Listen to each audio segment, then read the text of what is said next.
Here I have T-MOBILE Revvl 6 Pro, and today I'm going to show you how to change volume buttons function in camera on this device.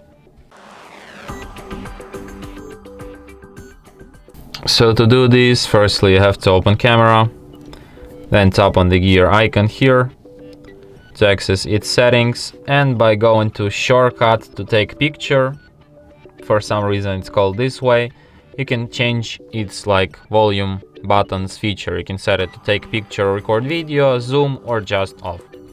So let's set it to zoom and try this feature out. And as you can see right now, with volume keys I can either zoom in or zoom out. Unbelievable. And that's it. Thanks for watching. If you find this tutorial useful, don't forget to hit that like button and subscribe to our channel.